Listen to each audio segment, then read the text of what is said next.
This This is is Spiritual Spiritual Yada Yada with iLan Azoulai. and Penelope Jean Hayes.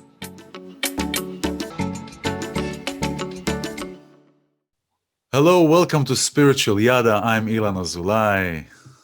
And I'm Penelope Jean Hayes, and this is where we talk about everyday experiences from a spiritual lens. Yada, Yes, yada, yada. yeah, and we yada yada. That is correct. Spiritual. It's talking about spirituality and what and how everything is being affected in this realm through a spiritual lens. So if we look at everything that happens in this realm, everything has a spiritual reason and cause. And we're just talking about really some network outages because as we were starting our program, really everything dropped, and so I think really we have really some the Ariada is really affecting the realm here. So we need to find a different angle to kind of be very easy on what's going on here in this world. How are you, Penelope? I'm good. You know, a lot of people are talking about these technology issues lately. It's not just us. So something's going on. Something is definitely going on. Something already started going on from the end of all the time, but really it came to a bottleneck. As I speak, as we spoke a few times, it's all these worlds. And when I say worlds, is our perceptions of people that are coming to like a bottleneck. Everything is coming to a bottleneck. So some people would experience uh, different energies. Uh, Different people's energies, spikes of energies, frustrations, joys. Everybody's in a different world. Everybody's in a different place, and this. So it comes to like a narrow bottleneck. When you try to Mhm. push. Think about like when you go on a ramp to a highway. It starts with 4 lanes. I don't know how in Florida it is, but starts with 4 lanes, you make a right, go onto the ramp, and then it shrinks into 1 lane. Everybody's trying to squeeze into 1 lane and to go on the highway. So we'll continue, and we'll be gentle with this world. We'll be gentle with this dimension. We will do our But best. yeah, we'll do our best. And what we're doing here, as Penelope said in the beginning, we bring words and we bring concepts that are affecting us uh, in our daily lives, and we talk about them and we discover things, all the discoveries, all the teachings that we can come up through that. So Penelope, what is your word?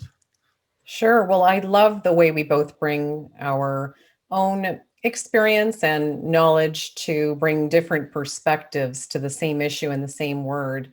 So, the word I'm bringing today is telepathy, Oh, telepathic communication. oh wow. And the reason why this is an everyday experience for me today is that the Viral Energy Institute is now beginning to study telepathy. So Oh. at the Institute, we are diving deep into telepathic communication and other psychic abilities that we can develop. But what's really interesting is it's not really this woo-hoo out there idea anymore. There are scientists in very technical labs who are studying telepathic communication, and they're doing this all over the world. So they know that there's some truth here. And we know it too, really. And I think that most people go about their lives without stretching our spiritual selves and our sixth sense and our other abilities, our other Mhm. senses and abilities that we have innately. And then we kind of go through life without even tapping into that or practicing that. You know, you see how birds, when they fly in formation, they all move at the Mhm. exact same That's time. This right. is through an energetic telepathic. So, telepathic communication is really a viral energy. It's a viral thought, this energy formation that is contagious and that is thought energy. So able to, and not even with communication, we know that animals have extreme communication. Elephants can talk to each other through very deep tones, miles and miles Mhm. apart, as Mhm. can dolphins, whales. But when you think of the example of birds, how you could have 50 birds and they all move information at the exact same time. Example of a telepath energy communication. I wanted to share with you a story of my mother, who is a religious person. I wouldn't say spiritual, and yet she has this innate ability of which she probably doesn't even recognize as a psychic ability or a telepathic ability, but she has it. So she'll tell a story and she'll repeat the story, but hasn't really put that label on it or acknowledged it for what it is. But it's really an interesting thing that everyday people are using telepathy now, and yet we're not really acknowledging it as mainstream yet. So we're hoping to do that because we are moving into a new age. We're moving into a new consciousness, and Yeah. it's ever more important for us to tap into these senses to kind of keep up with it, because that is where our species, the human population, is going. But I wanted to share this quick little story with you Yeah. about my mother. So Yes. when she was a little girl, Yeah. she was the youngest of 7 children, and her mother was a very hard worker. My grandparents were both farmers. My grandfather had a vineyard and also a fruit orchard. Oh, My wow. grandmother, one day, a hot summer day, she was in the kitchen working. They didn't have air conditioning, back then. And my mother was upstairs. Her bedroom was kind of in an attic, and it was, really cold in the winter, didn't have the heating systems, but that's just how it was back then. So it was very distanced from the rest of the house, this sort of attic that she shared with one of her sisters. So one early Saturday morning, my grandmother had a stroke, and Mm. she fell to the ground and had a stroke. From that stroke, she was paralyzed. One side of her body was completely paralyzed. Wow. And she was trying to call for my mother because she knew that my mother was more of a light sleeper than the rest of the children. My grandfather was outside, and she couldn't speak because she was paralyzed. So in her mind, she was calling to my mother. She was calling her name, Joni, Joni, Joni, in her mind. My mother woke up from asleep in this early Saturday morning, might have been 5 o'clock in the morning. And in her mind, she heard her mother's voice calling her. She got up, she had a sensation that something was wrong, and she ran down those wooden stairs of the attic to find her mother on the floor. And she was able to then get her help. So my Mm. grandmother Wow. survived that. Yep. Hmm. Years later, maybe another 10 years later, or oh gosh, it has to be more because my mother was married at that time. So let's say 2 decades went by. Okay. My mom was sleeping. This is the dead middle of the night. And she got a dream or a sensation. She heard her father's name calling her. So in her sleep, she could hear her father calling her Mm. name. And so she woke up. She had a whole vision of her father having a heart attack. Well, we lived, my sister and I were born at that time. So we were little girls at that time, probably the same age my mother was when she had her first experience. Hmm. Hmm. And so we lived next door to my grandparents on what was their orchard. And a piece of that property was sold off to this nice elderly couple. And when they passed away, my parents bought that property. So they were able to buy back into the family this piece of my grandfather's orchard. So my Mm. mother was very connected with her parents. And in the middle of the night, one night, she hears this voice, this sensation of her father calling her, and then saw this vision of him having a heart attack. So she wakes up my father and said, Terry, you have to wake up and go next door. My father's having a heart attack. So my father's first reaction was, how would you know this? Yeah. We're so far away. It might be next door, but it's an orchard, right? So, Yeah. It's yeah. but he listened to her because he knew her to be a person who would get these feelings, these sensations. And he went next door, and sure enough, my grandfather was having a heart attack. They were able to call 911 and get him to the hospital in Wow. time, Yeah. call the whole family, and everyone gathered in time to say goodbye to him because he did pass away. Wow. So these are telepathic communications, and I wanted to share that with you and get your insights if you've ever had experiences like this or know anybody Yeah. who has. This is amazing. This is amazing, and this is not new. Not new to me, at least, since I was a child, and not new for what I hear and situations that I hear and stories that I hear and that I've seen. We've been doing it all the time. When you say acknowledge, when we acknowledge something, we have to perceive it first. It's like a process. So I think people are not acknowledging it because it is not a concept that people regular, like on a daily Mhm. basis, as you say, acknowledge, but on a regular basis, that are not, they don't recognize it. They don't realize and they don't accept that something like this can happen. Why? Because when we are in a story, when we are inside this world, inside this, what is happening, the physical, many people will tell you, oh, if I don't see it, I don't believe it, you know? And, it's like saying to somebody, well, you don't see Wi-Fi, yet you're able to do wonders. You don't see laser, yet laser can do wonders and can fix broken bone or just do a lot of things that with laser technology or infrared technology or all these kind of things. So telepathy. This is wonderful. I had several experiences personally with that, with family members, with mom that I called her in Israel, and it was pretty. It was a while ago. It was a while ago, but I called my mom, and I think I got it from my mom because my mom, the lineage is old wise woman, medicine woman. My mom and I remember my grandma and my mom, they were concocting all these potions and things and spells and words, abracadabra, and creating these things and doing all these kind of things. When with dreams, and dreams are big in our family. There were a few profound things, even prophetic dreams, kind of things that were happening in different place. So I remember there were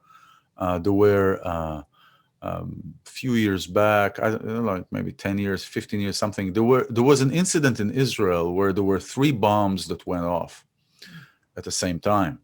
And the night before, I dreamt really of I'm staying in my parents' house. I'm looking up to the sky, and there are three spaceships that are coming, and each one of them is sending lasers, like laser, like Star Wars laser kind of thing, to each locations, to three different locations, one, two, three, and after waking up, realizing that at the same time there were three bombs that went off in the Israeli market near my parents. They the terrorists, they put one bomb in the beginning, so everybody ran to the other side. They put the bomb went off on the other edge. Everybody went to the middle, and then one went up in the middle. And so those are kind of a bigger things. But we're doing this every day. For Yes. example, what I call, and I think we talked about this. When I work with people, when I experience things, I call it our kissing points of our synchronicities. How many times do you think of somebody and they call, right? How many times do we ask for something and that happens? And this ties into abracadabra. I create what I speak. For those of you who are listening to this for the first time, the word abracadabra comes from Aramaic. I create as I speak is the literal translation. And so we are creating, we are manifesting. Well, first of all, we are creating. Whether we are manifesting it's something else, depends how we go about it. But we are creating by our words. So our words is also some sort of a telepathy initiation. And what we're doing, for example, we had this in the beginning of our show, right? The telepathy is not only for communication. Telepathy is also for initiating certain energy in a different place. Now I don't know if this has to be any connection, but before we started our program, right? We went with our hand like this, and everything fell. All the network here fell, just We literally. created a sonic boom, folks. Talk about energy. Woo! A total sonic boom, totally. So telepathy is very interesting because we're in it every day. And I think that people are not acknowledging it because it is not being open to the fact that everything that happens here on the physical realm happens spiritually. When I say spiritually, it means everything that we don't see, things that we don't see, like telepathy, our energy that we transmit, our thoughts, the words that we are thinking of, the intentions. These are all spiritual, and telepathy comes in perfectly right there. So it's wow, that's interesting. That's really Yeah, interesting. and it's fun to try it, and anyone can. So at the Viral Energy Institute, we're starting to study that now. And you That's can do wonderful. it with a friend. It's interesting. You can just sit and have a coffee or tea with someone and do it for fun and say, I'm thinking of a word, and have the other person think if they can pick it up. But you can get better and better at these things. Exactly. It's It's practicing fun to muscle. practice. It's practicing our muscle. It's a muscle. Imagination. And where does telepathy comes from? I mean, comes from. It's not that it comes from, but how is it initiated? Imagination.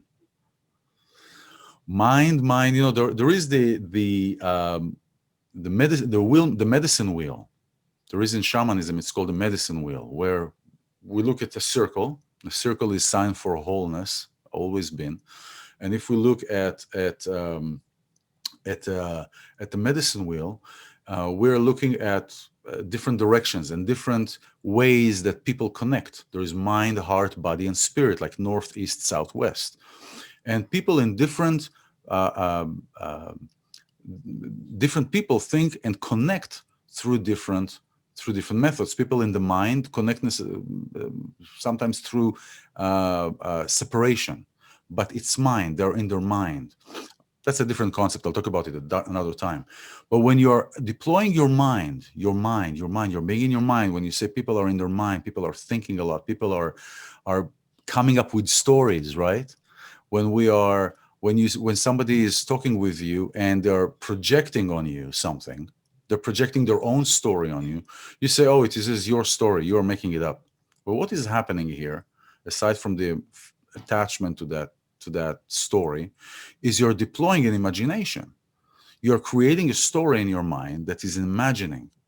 And soon enough, if we're thinking of somebody, or we're thinking of some concept, or we're thinking about some concept in connection to somebody, we are creating a pathway. We're creating actually neuron pathway. It's creating a reality. You're creating something.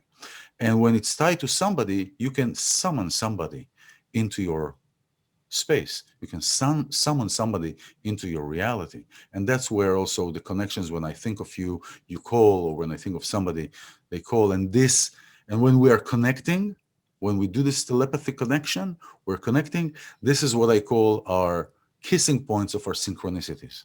It's like, just like entering a circle, like, those.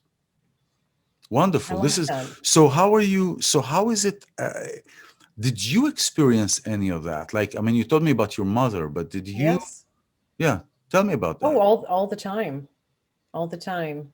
I think we all do. And as you were saying, it's But whether or not we consciously, I'm talking about acknowledge it. consciously.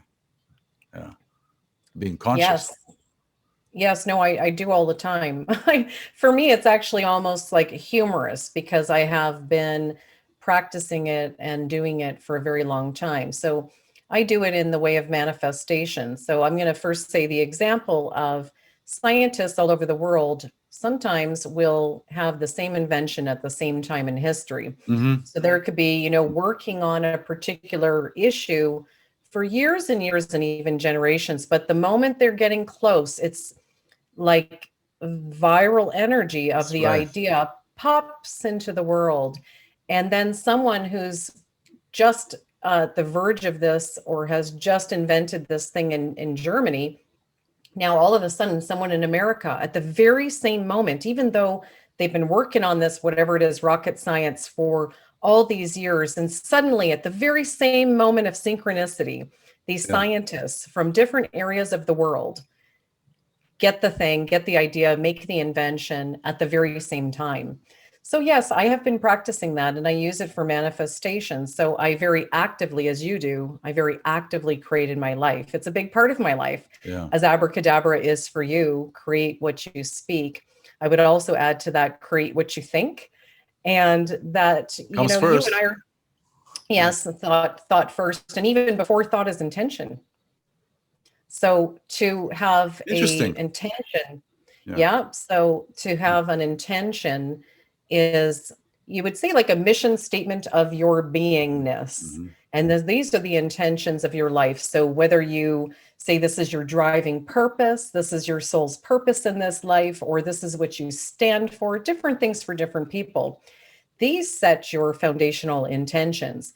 From those intentions are born all of these thoughts. Because if you're a good person or a bad person, or a person who's in fear, or a person who's generally, excitable and happy, or a person who's generally, miserable, there's baseline foundational ways of your beingness that spawn a lot of your thoughts. Well, They're born from. I kind of not really with you on that. Maybe there's something here to discover, because intentions are coming from a certain direction I want to take. Like, you cannot control your thoughts. Your thoughts will come. You may think of something. You may look at me now at something on the computer screen, or something is going on, and something will pop into your head.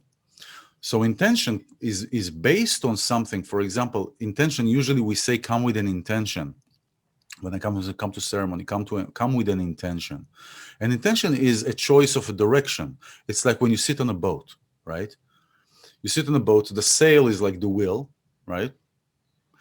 And I don't know what you call it in English, but the what you steer the boat with, The rudder. There you go.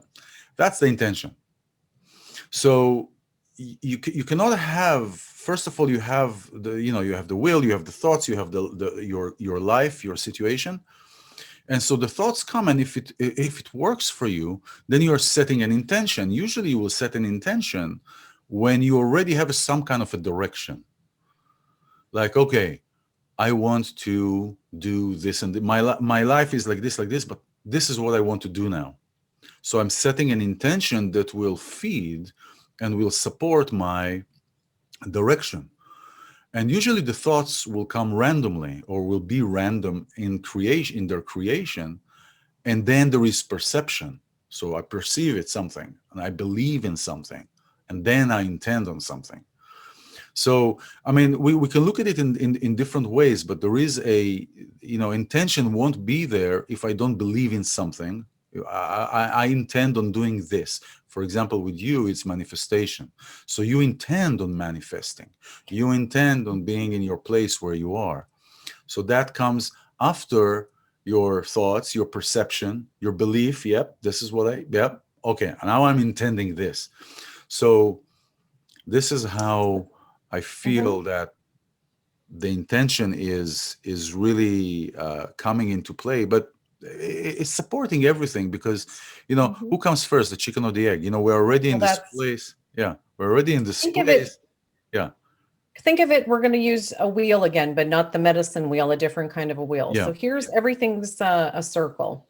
Everything comes full circle. So on this circle, there's intention, there's thought, there's action, and you can add some others if you like. But looking at the basic, in terms of the work that I do, we actually teach thought courses at the Viral Energy Institute. And that is the idea that you can and should manage your thoughts. So while thoughts just come to you, and you said you can't control thoughts, you actually can control some thoughts.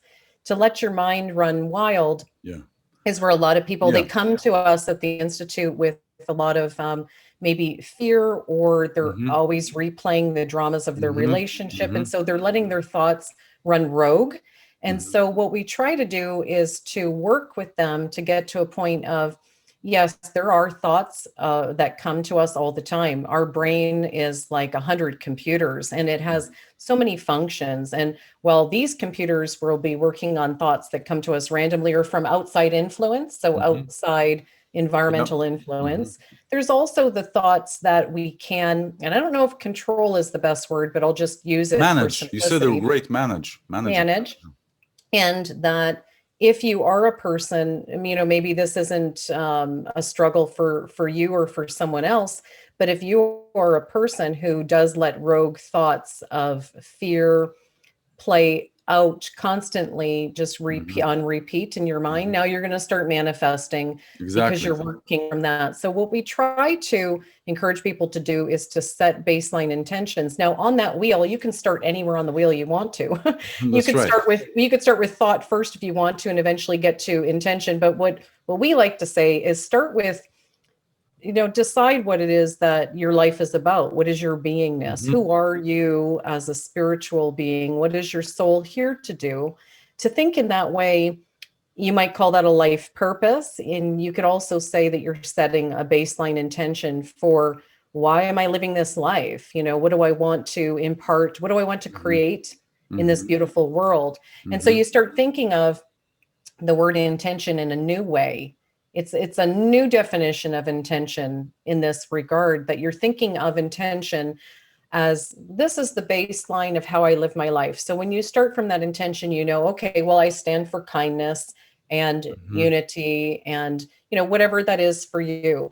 And so from there, you can practice this, like you said, the muscle, you will practice your thoughts. And that's what we do at the Institute. We practice the thoughts, we practice those muscles of coming from your intentions. So now, instead of thinking these rogue thoughts of fear, well, Hmm. instead just practice. And if you Hmm. practice these things every day for 10 days, sometimes they say 30 days, a month makes the new habit. 40 days, You yeah. start, you practice, yep, 40 days in the desert.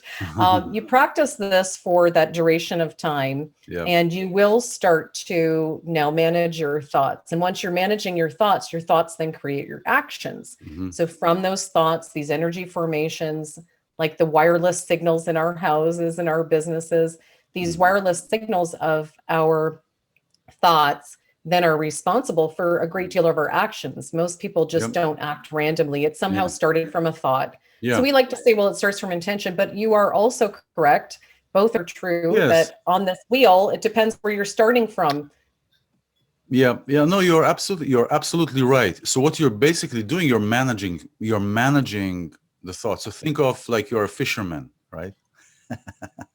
You're a fisherman, and you put your net in the ocean, and you take all the thoughts up.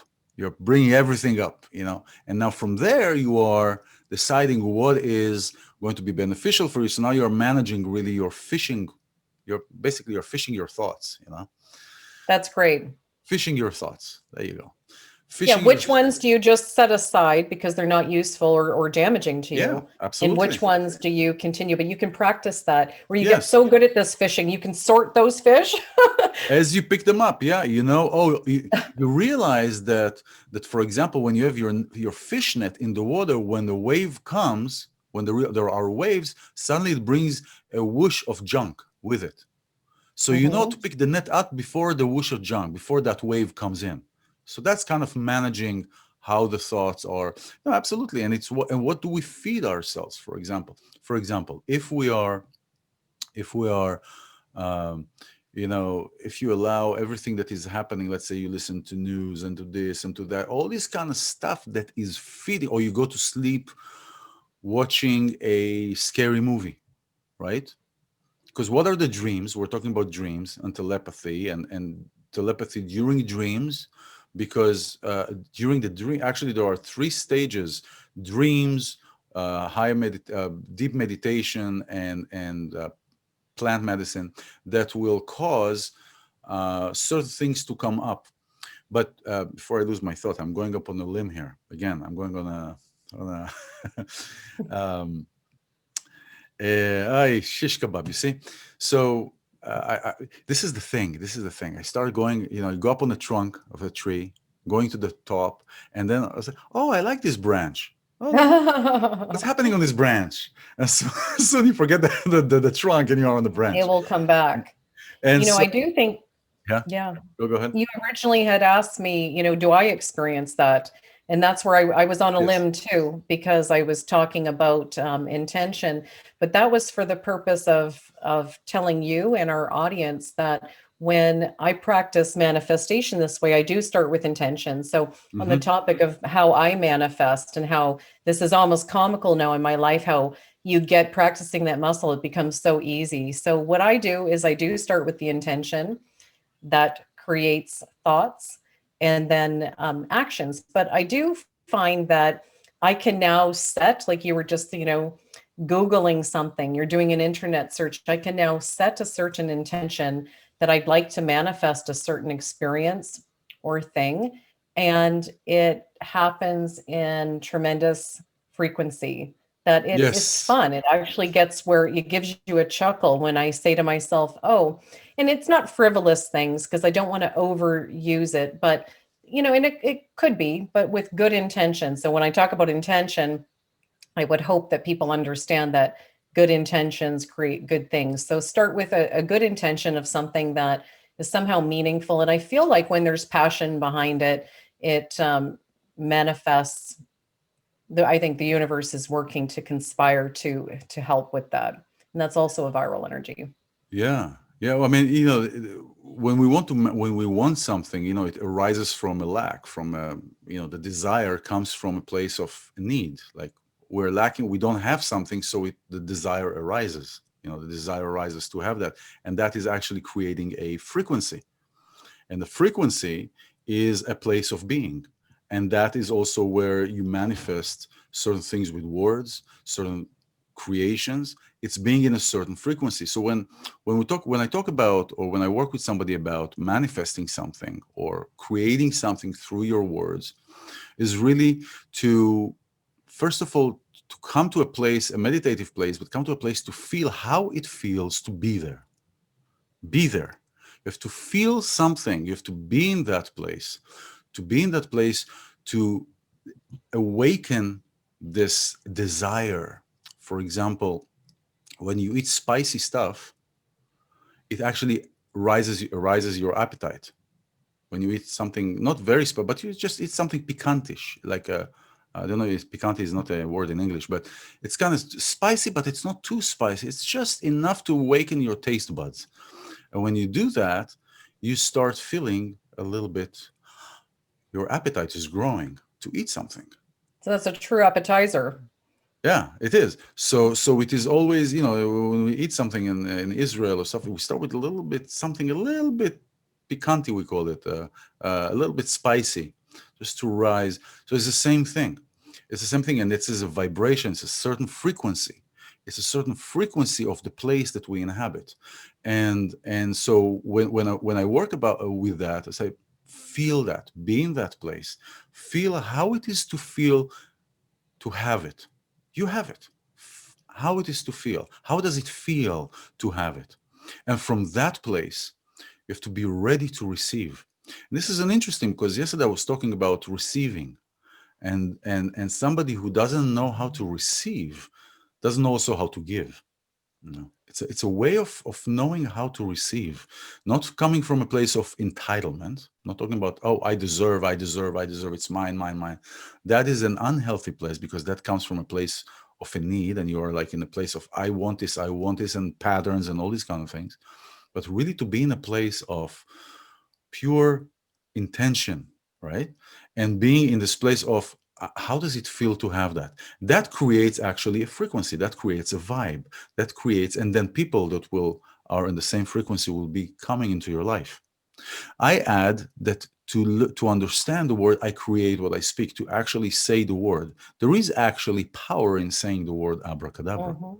There is actually power in that, to understand really where we are, to understand the feeling of it, and to say this word, to say it from a place of believing in it, and being in that place. And then the intention aligns. Now it is hard for people, and this will tie up to my word when I will Okay. talking about it. But this ties really into this is my word, which is intimacy, Mm. and it's to be in that intentionalized place. To, for example, somebody who has certain kind of relations with money, you know people look at money sometimes, and they say, oh, money is just a thing. No, but money is energy, just like everything else. Also, a table is energy, but it is not the money itself. It is not the table itself. It is not whatever that which I want to create. Let's say I want to manifest, or you want to manifest a big house, or you want to manifest something, whatever you want. It's not that thing that is the issue. It is my relationship to that which I want to manifest. It is my relationship to the money. It is my relationship to certain lifestyle. It is the relationship, and what cultivates that relationship is intimacy. And how intimate are we? How intimate are we with ourselves? What is intimacy even?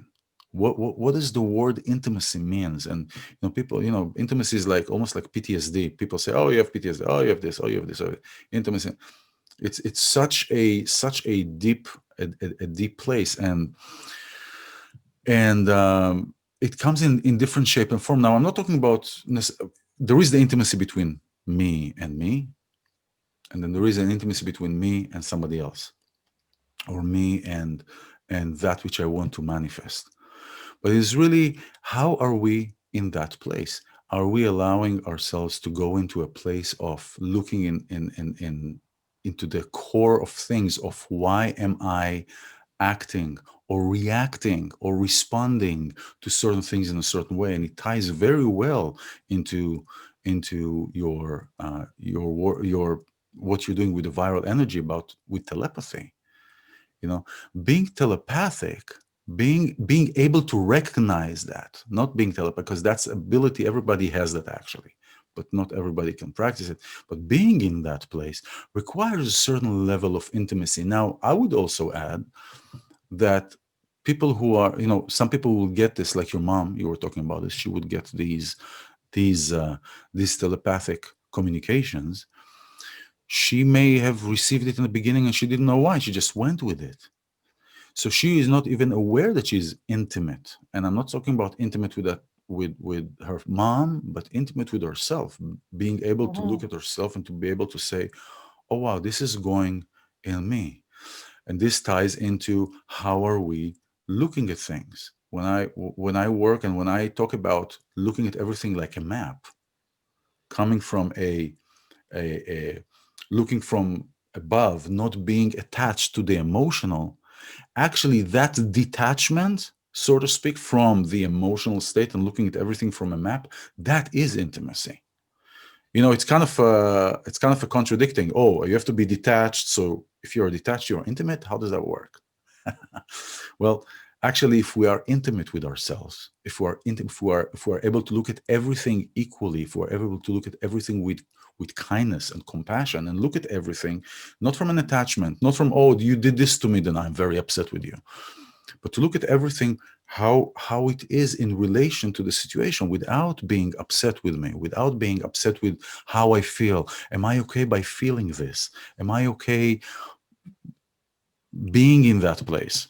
Then I'm able to allow all my sides to be together, all of these places, the fears, and what places it takes me to think of money, or what places it creates in me. Does it make me feel uncomfortable? Does it make me feel inadequate? Does it make me feel, am I comparing myself to somebody else? That at those actual place, the capacity to be in that place, that is intimacy. And how am I with myself, this whole situation? So what is your take on That that? that comes with great wisdom, that usually when people get older and more mature, it can happen at any age, but frequently it comes with a maturity and a Yeah. wisdom to be able to see things, as you're saying, that it's not about you. So whatever the situation that happened, this person that you have an intimate relationship with, something happens in their life, Mhm. and what you're seeing is a reaction. And usually we do see that this affects me, what is my role in this? But you're talking about being able to take yourself out of it and to look at this situation, like you're looking at a map, like you're Mhm. looking at from outside of yourself, takes a great deal of emotional intelligence, and I would say spiritual development Mhm. and maturity that can come at any age, but usually it takes us a certain amount of life living Yeah. to get to that point. And it would be very helpful for a lot of our relationships because we often just That's react. right. And That's right. reaction is just, one firecracker sparking the next firecracker, Yeah, it's a sparking the knee next. jerk. It's like the doctor knocks on your knee and your knee goes up, you know? And most people do live like that. So to become more mindful does help us with our intimacy because, It's true. to be able to take a step back and realize that what's going on with this person that it could be your spouse, it could be a business partner, but that there's stuff going on in their life that has nothing to do with you. And to be able to just look at it and say, okay, well, I'm not going to continue to spark this fuse. Let's look at it. Let's be mindful, take a step back, realize that it's probably not about me. And Hmm. how can I help? How Yeah. can I look at this with some clear eyes?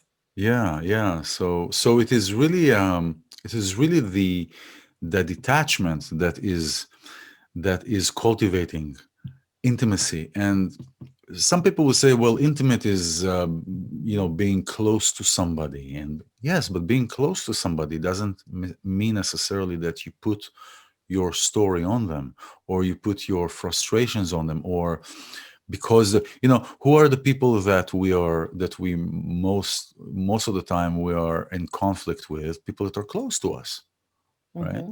People that are close to us. And you would say, well, somebody who is close to you, like your spouse or something, why do you feel that you have to treat them in a certain way? Well, because they're close. This is where a lot of things that have to do with my story that I put on the other person, that is not intimacy. I mean, it is intimacy of a certain kind. Let's put it this way. Okay. It is not really an intimacy that you're able to be authentic and truthful to yourself. And I feel that the real intimacy can be when we can look at everything just like a map. On the contrary of there is maybe you can call it an emotional intimacy, or yeah, I think there is like an emotional. Well, that opens a whole new can of worms, so to speak. Emotional intimacy, I think it still comes from a place of looking at it like a map. Hmm. I really don't feel, after all these times. It was interesting. Yesterday, I had like a 2 hours conversation about this, and it is really an eye opening it's like almost a different definition from what it's not almost, but it is a different definition from what many people will consider intimacy, what Hmm. intimacy is. And And what was this you were bringing up money? What was the story with money and intimacy? so with money, because money is energy. And so we are talking about how can you're talking about being a manifestor. And how can we manifest? Let's say I want money. I want to make money.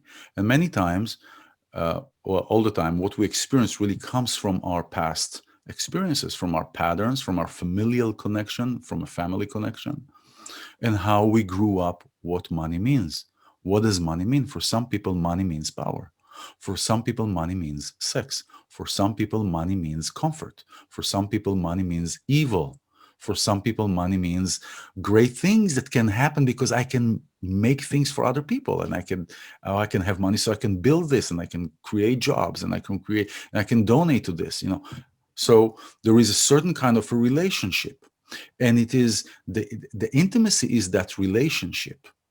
It is that relationship that I have to whatever I'm talking about. So if we're talking about money, it is, what is my relationship? Or if whoever is watching, what is your relationship to money? It is not about the money, because for some people it may mean something else. For some people it may mean a whole different thing. Some people are not looking to even deal with this, which is a whole different thing. It is means, oh, so what do you think about money?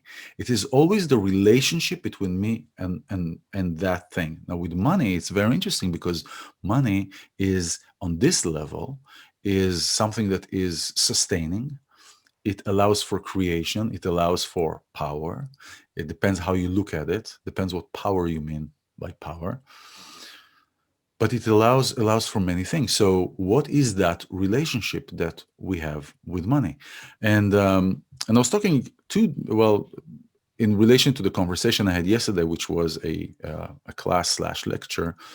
The day before, I was talking to one of the participants from that class, and she has a real issue with money that she wasn't even aware of it. And she wasn't even aware of it because she lives with her parents, and she wasn't aware of the issues that she has with money and manifesting comfortable life. And what we noticed is that other relationships that she has, other intimate relationships that she has with other things, for example, cleaning or OCD, all these kind of things that were keeping her away from being able to manifest a healthy relationship with money. When I say healthy relationship, it is not looking at money as the creator of life. It's not looking at money as the diminishing of life, but is looking at money as another color in her color palette that is allowing her to create things, and how she's approaching to the fact that she doesn't have money now. Why is that? What does that mean? What does that mean, even not having money now? So all this is tied with a relationship, and that is intimacy. And the only reason she's able to do this intimate work is to look at it from an umbrella standpoint, is from like an overall standpoint, like a map, and to see where, I was doing several years. I was doing a, a therapy work that is called family constellation. I don't know if you heard of it. Well, it's a method that was invented by Bert Hellinger in the 70s, I think, from Germany. And really what it is it's best done with other people, because then you'll see channeling that is happening and telepathy work that is happening. But it's really is what it is you're bringing an issue, something that is going on in your life, and all the elements that are part of that issue are being represented by other people. So, oh, you're going to be my mom, you're going to be my aunt, you're going to be money, you're going to be this, you're going to be that. And and and I guide the person to place each element, or each element in the constellation. Not that somebody is an element, but for the therapy, it is an element in their life, or somebody in their life, to place them in different places in the room. And their placement really, and the way that they talk about this, and the way that other people that are being placed, let's say if I place somebody as money, okay, you be the money, I want you to stand here. The distance, the proximity to that person, to that money, is one thing. And then suddenly that person that is representing the money, or representing the aunt, is speaking as that element or that person. Now, nothing is scripted. So things that come up sometimes, many times, that I've experienced, revealed secrets that people did not know from generations, because we carry 3 generations back. We carry karmically into our current situation, and 3 generations forward. So we're like in the middle of a 7 generation window. And so things come up, and things are being revealed. And so it is all about relationship and intimacy. How intimate I am, which means how honest I am, how transparent I am, how willing I am to look at what is happening, that is creating that platform, that ball of containment. Yeah. And so intimacy, intimacy is really uh, I'll give you a personal example. um, I have intimacy relationships with a relationship with my musical mentor, right? Now, Mhm. I never met the guy. I didn't. I met the guy, but I met him on and off for 40 years, right? In shows and here and there, and every so often. So he, kind of recognized, but didn't have really a connection with him.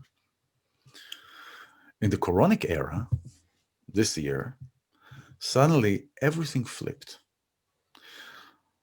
It was around March. So I had like a first interview with him on my program. Then I had his daughter. Then we start talking more. Then I start working with him. I created my first video clip with him for one of his best songs that he ever written, a new song, right? We're doing another things, doing more projects. We're really family connection. I mean, my family, his family, we're talking his kids, we're helping them here. And it's just like shifted for 40 years. Mhm. Now, this guy, he didn't do anything really, right? He didn't do anything for my relationship with, since a 10-year-old, 11-year-old. Um, we really didn't do much, but he didn't do anything. But what happened is that the energetic connection, the intimate relations, the intimacy that I created between me and him saved my life, really. I mean, we're talking about things that I have all the ingredients to be in the red light district of Tel Aviv, to be an inhabitant of that section of that part of the world, but I'm not. And much I attribute to my connection with him, that created this spiritual sense that as a child I wasn't as much aware of it. I just knew it was very strong, very, very, very dominant. When I met the guy, many times you say don't meet the people that you are mentoring with or your idols or whatever, because it may burst the bubble. It didn't. It just created a stronger bubble, right? It created a stronger, because everything proved to be correct. So this is just a different Mhm. kind of intimacy. A different kind of being intimate is being connected to what spiritually is affecting me, and how is it affecting me.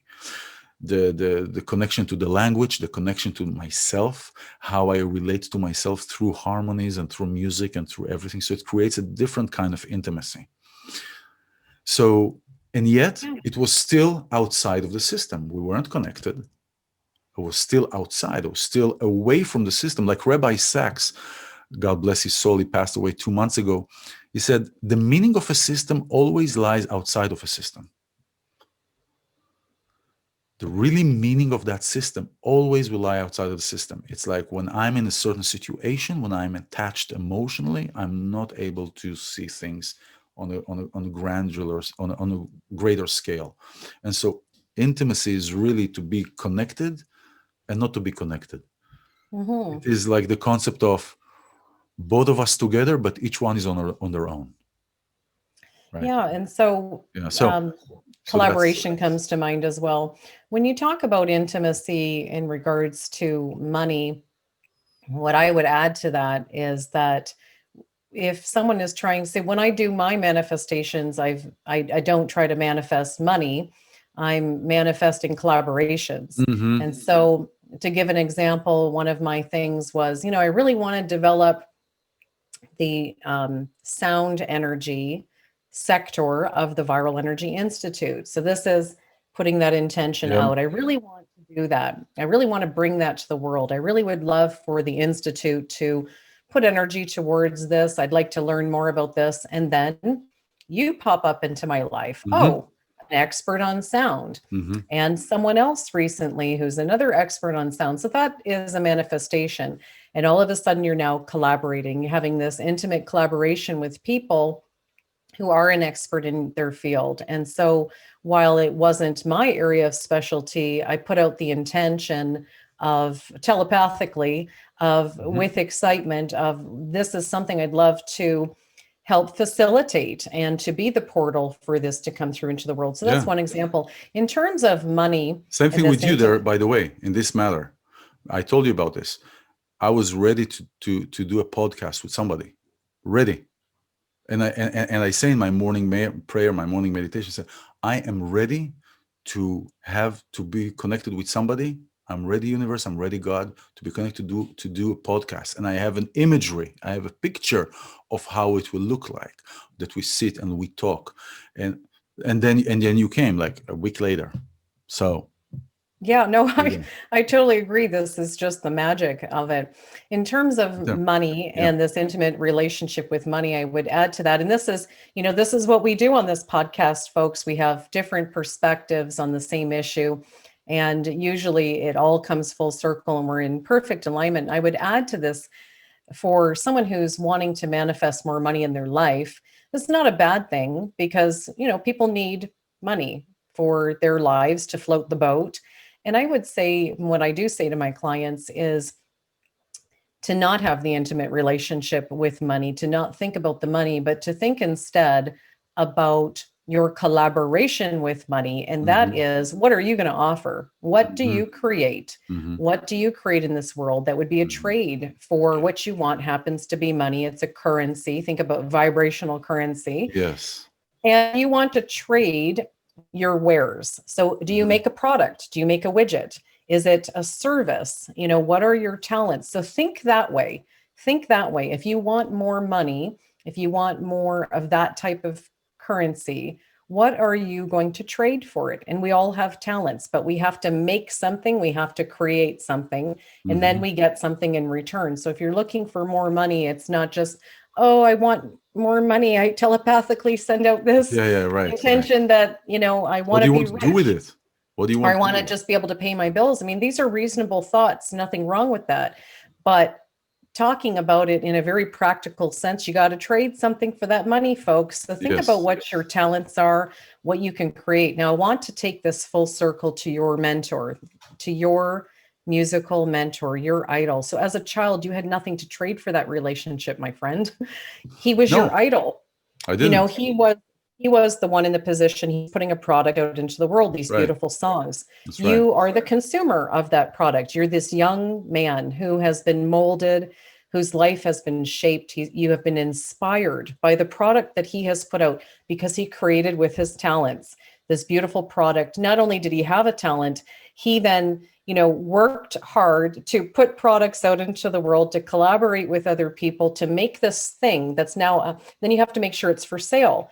So you have to do the business end of that project. It's not just music. You have to now put the business cap on and make sure that that becomes a product that is out there in the world so that beautiful iLan can grab onto that, to buy it somewhere, to listen to it somewhere. And it changed his life, brought you out of the depths of despair by the inspirational, beautiful music.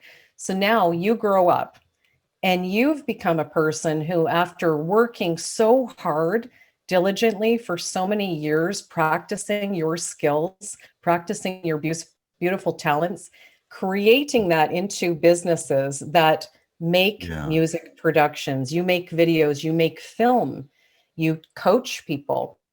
Yes. Yeah. Of services and products that you've worked and earned and you've put out into the world and you've made them saleable. And now you and your mentor have something to trade. So then as you got older, you became really good at your skills. You used your talents, you developed your products, you are a filmmaker, you edit videos for people, and you create so many products and services now in this world. So now you and your mentor have something to trade. You were finally in this position of this collaboration where you're no longer just this fan or consumer of what he is doing in the world, but you're now able to offer him something. And so trade's great, right? It goes right back to the beginning of civilization. And now you're on the same level with your mentor, your colleagues. It's amazing. Exactly right. And it's wonderful how you put it, because it is absolutely true. It's absolutely true. And unknowingly, but then knowingly, it's that intimate relationship that I had to draw out of that needy, that place of need, that place of, oh, I deserve, I need. Yeah, but why? But why? But what do you create? And you use your talents and put them into a product. You have to have something that somebody can actually buy or trade. That's right. That's why I said by why, because up until now, it was all the time the dependency, this need, but why? And this is why, because when I'm in this place, I'm able to create, and then we're able to really exchange energy. And that is true intimacy, when there's no strings attached, when someone's not just the needy one. That's right. And the other one just the giver, but that you have some energy to trade. That's right. That it's balanced and equal. That's right. That's mutually beneficial. That's right. Amen to that. Amen. And we have once again come full circle on spiritual. We always come full circle. So So I have here the ball of the heart chakra, focusing on our heart. Our heart sends more messages to our brain than the other way around. So we start looking at it through the eyes of the heart. So if you have headphones, put them on if you haven't already. Close your eyes. Deep breath in through your nose and out through your nose. Focusing on each sound and the frequency of this ball. And as you inhale, you bring the sound inside your body, allowing each organ to respond to the frequency, to respond to the sound. Remembering your inner child, remembering your dreams, being intimate with yourself, intimate with your dreams. Intimacy that brings clarity, compassion, and kindness.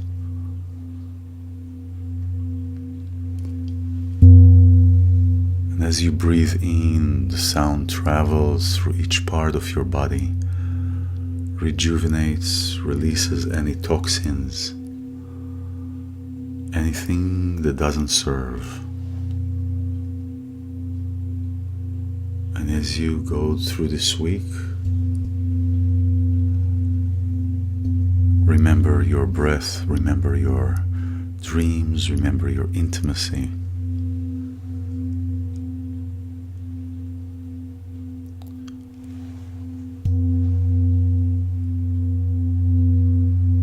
Thank you for the courage to show up, to be here. This has been a wonderful exploration of intimacy, of telepathy,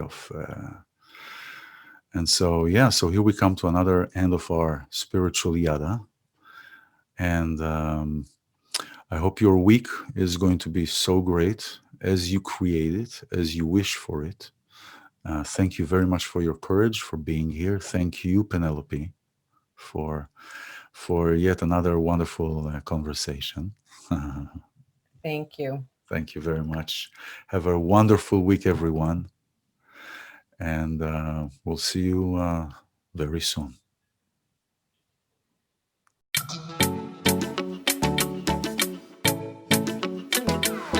This is Spiritual Yada with iLan Azoulai and Penelope Jean Hayes.